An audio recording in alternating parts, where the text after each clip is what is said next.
ada sesuatu yang Tuhan mau sampaikan. Saya tahu ini kalau kita dengar baik-baik, pulang kalian pasti diberkati Tuhan. Yesaya Fatsal yang ke-42 ayat yang pertama. Saya suka semua kata-kata yang ada. Dia bilang apa? Lihat hambaku ini yang kupegang. Orang pilihanku, kepadanya aku berkenan. Ketika saya memikirkan ini, saya bilang begini, apa sih yang Tuhan tidak berikan kepada kita? Karena saya punya Tuhan yang amazing. Kata keselamatan dia pakai kata Yeshua. Yeshua ini apa? Yesus. Semua orang ingin selamat. Tetapi ketika saya meneliti kata keselamatan, itu dalam bahasa Ibrani Yeshua. 3 arti: pembebasan, kemenangan, dan pemeliharaan. Ternyata kata keselamatan bicara pembebasan dari apa? Dosa, kutuk. Kita bangga kita punya Tuhan yang begitu hebat, yang bisa menyelesaikan semuanya. Kemenangan, dia kalahkan maut, supaya kalian tidak mengalami maut, tetapi kita mengalami kebangkitan dan kemuliaan ketika selesai dunia ini. Dan bicara pemeliharaan, ini bicara selalu, terus menerus, tidak berhenti. Saya mau katakan, orang yang tinggal di dalam Tuhan, keselamatan pasti terjadi di dalam. Makanya dia bilang begini, karena aku telah menaruh rohku ke atasnya. Roh inilah yang paling kita perlukan, yaitu Roh Kudus. Memakai kata ruah. Saya mulai mikir, kenapa kita bisa hebat? Judul khotbah saya, karena Yesus kita hebat. Kenapa Yesus kita hebat? Karena waktu dia menyelesaikan tugasnya, dia mengirim siapa? Sesuatu yang sama, Allos Parakletos, Roh Kudus. Ketika saya mulai meneliti kata ruah, ruah ini punya 4 arti. Yang pertama, ruah ini punya keberanian atau semangat. Berapa banyak anak-anak Tuhan yang bisa jatuh dan gagal dengan keadaan. Tapi orang yang punya Roh Kudus, Alkitab katakan, orang yang ada Roh Kudus di dalam, maka dia punya semangat dan keberanian yang tidak akan pernah bisa dikalahkan oleh keadaan. Makanya Amsal 24 ayat 16 bilang apa? Sekalipun 7 kali kamu jatuh, tapi kamu akan terus bangkit. Kenapa? Karena kamu punya Allah di dalam yang membuat kamu bangkit. Berapa banyak orang, tokoh-tokoh Alkitab yang seolah-olah gagal. Yusuf, Daniel, Sadrak, Mesak, Abednego. Tetapi Alkitab mengatakan mereka diurap. Orang yang diurapi Allah, dia punya keberanian dan semangat yang tidak bisa dikalahkan oleh keadaan. Amin. Makanya saya begitu bangga saya punya Yesus yang hebat. Peranan yang kedua dari Spirit ini, ruah ini apa? Ruah ini, dia mengubah kita semakin serupa dan segambar dengan dia. 2 Korintus 3 ayat 18. Siapa yang ada di dalam roh Tuhan ada di dalam, akan diubahkan dalam kemuliaannya yang semakin besar, supaya kita semakin serupa dan segambar dengan dia. Orang yang dulu najis, tetapi ketika ada Roh Kudus di dalam, dia ciptaan baru. Nah pertanyaannya, kita diurapi? Iya. Faktanya sama nggak dengan Tuhan? Belum tentu. Yang ketiga, sifat roh itu apa? Dia memberi kehidupan. Apa yang mati dalam spiritmu pasti jadi hidup. Apa yang kau sentuh pasti diberkati. Anda punya roh Tuhan yang tidak terbatas.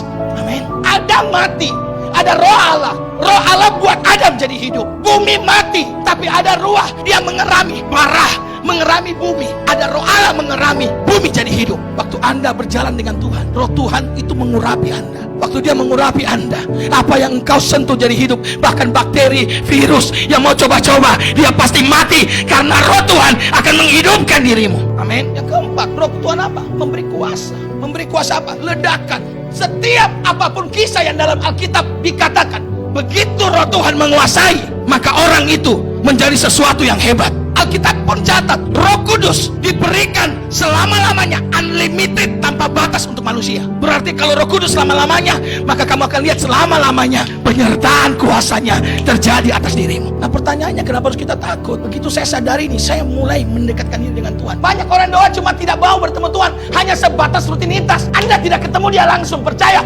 lama-lama roh Anda kering. Tapi orang yang berjumpa langsung dengan dia, face to face, di dalam hadiratnya, dia nggak akan pernah kering. Karena ada roh yang menyala-nyala, unlimited spirit. Yesaya 40 ayat 31. Mereka itu apa? Berlari tidak menjadi lesu, berjalan dan tidak menjadi lelah. Nah pertanyaannya, kamu bisa tidak akan lelah, kamu bisa tidak akan lesu, kamu bisa seperti Raja Wali. Asalkan apa?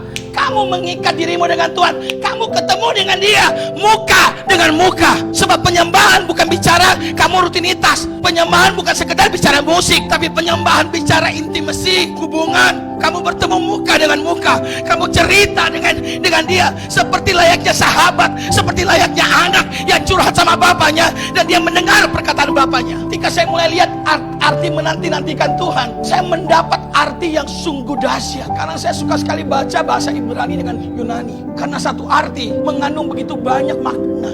Bahasa Ibrani dia memakai kata kafah. Kafah ini seperti apa? Kafah ini begini, saya ikat. Begitu saya sudah ikat, waktu saya pergi, dia ikut. Berarti dengan kata lain, Tuhan ada di setiap apa yang kau lakukan. Kata kafal begitu menanti-nantikan, kau mengikat dirimu dengan Tuhan. Orang yang mengikat dirinya dengan Tuhan, dikatakan kemanapun engkau pergi, Tuhan ada. Apapun yang kau buat, Tuhan ada. Apapun yang kau kerjakan, Tuhan ada. Kalau Tuhan bersama dengan kita, kalau Tuhan di pihak kita, siapa lawan kita? Ternyata Daud bisa hebat, Daniel bisa hebat, Sadrak, Mesak, Abednego bisa hebat, Yusuf bisa hebat, Paulus bisa hebat, karena mereka mengikat diri mereka dengan Tuhan. Tanyaannya, musim krisis ini membuat Anda semakin lemah atau semakin cinta Tuhan? Tuhan pelihara kita luar biasa. Saya mau bilang, di masa kering justru Allahku bekerja, sebab Dia Allah yang tidak bisa dikuasai dengan waktu dan keadaan. Ayat terakhir, kenapa saya harus ikat diriku dengan Tuhan? Hakim-Hakim 10. Banyak orang detik-detik datang gereja seperti kenal Allah, padahal tidak kenal Allah. Di masa-masa begini, berapa banyak yang masih setia berdoa? Berapa banyak yang masih setia bangun mesbah? Berapa banyak orang seperti itu? Sombong, angkuh, merasa hebat. Kau mau kaya kalau kau tidak punya Tuhan? Nol. Kau bikin sakit hati dia berkali-kali, dia tidak akan tolak kau. Kau bikin dia marah, kecewa, kau lupakan dia. Kau tidak pernah punya waktu doa, kau mulai tidak pernah puasa, kau tidak pernah ibadah, kau mulai benci gembalamu, kau mulai benci semuanya. Tapi begitu kau punya susah, kau mulai berdoa kamarmu, kau tidak sadar, kau angkat tangan. Tuhan lihat waktu kau angkat tangan, Tuhan tidak tahan.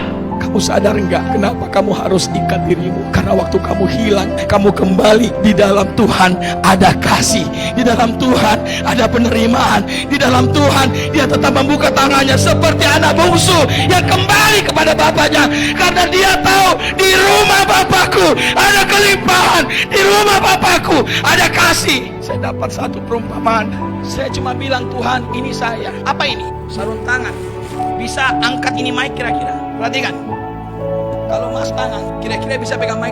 Bisa bekerja, bisa lakukan apa saja. Tuhan ngomong, Tuhan bilang, coba kau buka sarung tanganmu. Dari yang bisa, waktu kamu sudah tidak lagi mengandalkan aku, kamu buang aku, maka kamu sama seperti sarung tangan yang tidak bisa apa-apa. Semakin saya sadar, saya perlu Tuhan. Saya punya Allah yang hebat, saya punya Allah yang tidak terbatas. Orang hebat adalah orang yang cinta Tuhan. Yesus hebat karena Yesus cinta kita. Kalian mau jadi hebat, belajar jaga Yesus dalam hidup. Tanpa Tuhan di dalam, kau bukan apa-apa. Tanpa Roh Kudus di dalammu, kau bukan apa-apa.